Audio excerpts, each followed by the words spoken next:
জ্বলছে বাংলাদেশ, আর সে অগ্নিগর্ভ বাংলাদেশে গিয়ে আটকে পড়েছিলেন শিক্ষাবিদ পবিত্র সরকার। কোন রকমে আজকে কলকাতায় ফিরেছেন পবিত্রবাবু, আমাদের সঙ্গে রয়েছেন।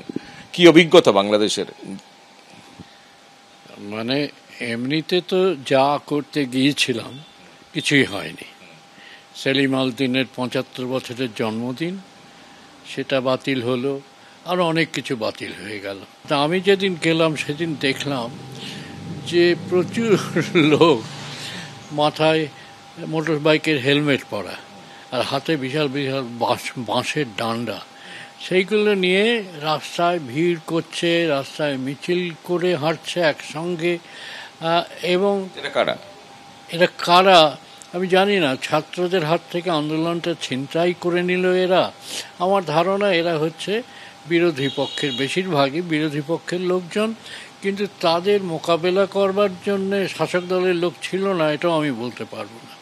কারণ এটা প্রায় মুখোমুখি রাজনৈতিক সংঘর্ষের জায়গায় পৌঁছে গেল। এবং ইউনিভার্সিটির ভেতরে তো তাই হয়েছে। ইউনিভার্সিটির ভেতরে হয়েছে, সারা জাহাঙ্গীরনগরে হয়েছে, চট্টগ্রামে হয়েছে, নানা রাজশাহীতে হয়েছে, তো নানা জায়গায় ঘটেছে। এবং আমি কার্যত বন্দী। যেখানে বন্দী সেখানে আমার নিজের বিপদ কিছু নেই, কারণ তারা যথেষ্ট যত্ন, তারা আমাকে বাবার মতো দেখে। আপনি হোটেলে ছিলেন না কারো বাড়িতে? না না, বাড়ি।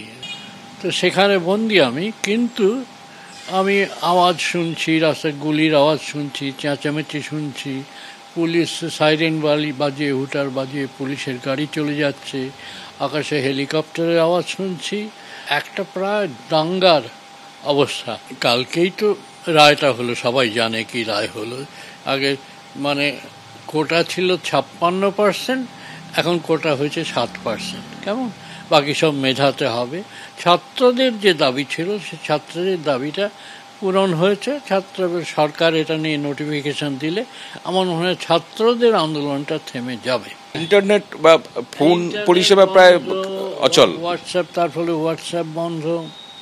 ফোন আমি তো ওখান থেকে ফোন এখানে করতে পারছি না, বা করলেও কেউ ধরছে, কেটে যাচ্ছে। আর বাংলাদেশের কিছু মানুষের সঙ্গে আমার পরিচয় হয়েছে যারা আমাকে ভালোবাসেন, যেমন একজন জাস্টিস রুহুল কুদ্দুস। তো রুহুল কুদ্দুসকে ফোন করলাম, তিনি বললেন ঠিক আছে ঠিক আছে, আমি দেখছি, আপনি চিন্তিত হবেন না বলে তিনি বিমান বাংলাদেশে ফোন করলেন। বিমান বাংলাদেশ বললে আমরা ওর জন্য একটা টিকিট রেখে দিচ্ছি, ওকে লোক পাঠাতে বলুন।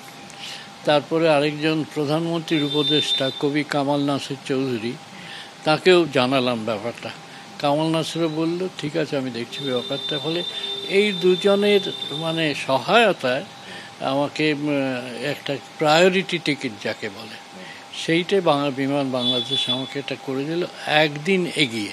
আমার আগামীকাল আসার কথা ছিল সন্ধেবেলায়, আজকে ভোরবেলা 7:30 ফ্লাইটে আমাকে টিকিট দিল।